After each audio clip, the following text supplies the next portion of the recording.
Verse 231. The world is empty and has no self-nature.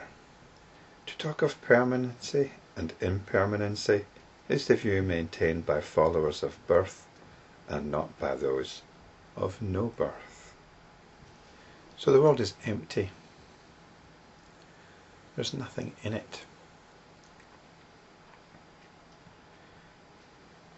And this is quite a difficult one, I think, for the modern mind to buy into, because the very assumption of science is that there's something behind it. There's something going on behind the scenes. There's something which is more real than what is being presented to the senses. The senses are just a reflection of what is real. The senses provide us with a model of reality. And so science assumes there's a better model, a truer model, a more real model. And in looking, it comes up with these wonderful structures, the structures of physics and mathematics. And the thing about them is, they're objective. They're not dependent on belief. They're objective structures which, if anybody wishes to follow the procedures by which those structures have been derived, they'll agree with these structures. They will say, well, this has been scientifically proven. It's been mathematically proven. So irrespective of my own particular faith and beliefs and prejudices, I have to agree, well, this has been mathematically proven. So this must somehow be more real. Well, this teaching that's being presented here in these videos bypasses that altogether.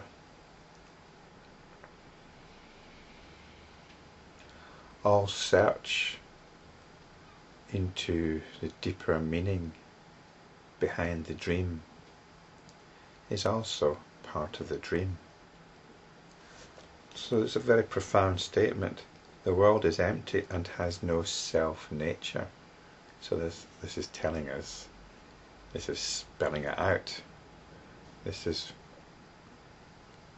pushing the point home. There is nothing behind it.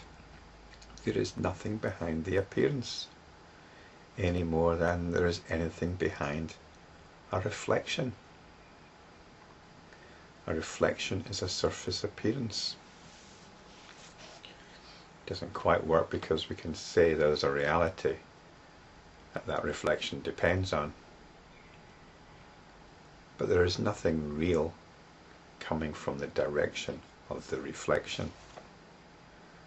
It has no autonomous individual reality. To talk of permanency and impermanency is the view maintained by followers of birth and not by those of no birth. So once you realise this, you do not buy into the backstory. You don't buy into the backstory that this arose because of that, and that arose because of this.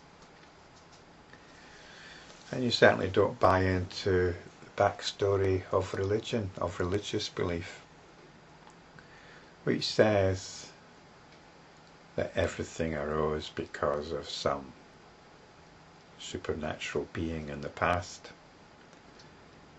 or that somehow after the point of death our immortal soul continues in some form or another. This is permanence.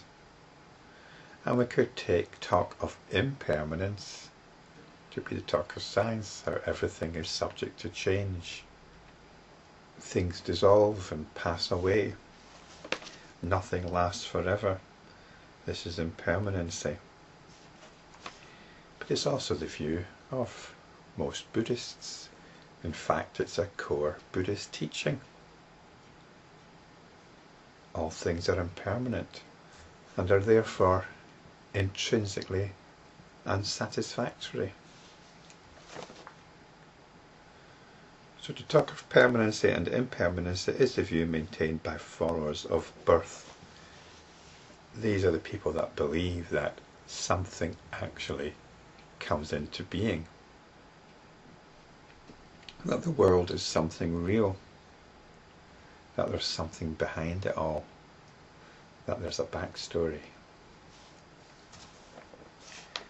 So what does it mean then to be a follower of no birth, which is what we are obviously aiming to be, according to this verse? To be a follower of no birth. Well, this is to be free of the backstory. This is to be able to step back from everything. To be such a follower is to gradually limit the automatic tendency to get sucked in to notions based on the reality of the world, the reality of conventional understanding. To be a follower of no birth is to be an enlightenment practitioner. You're disinvesting from all the causes of suffering. You're withdrawing your interest.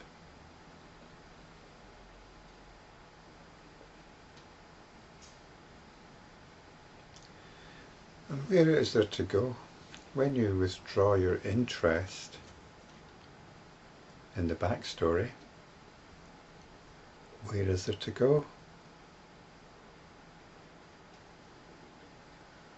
Well, as enlightenment practitioners, we tune into suchness, a very deep sense of our own being.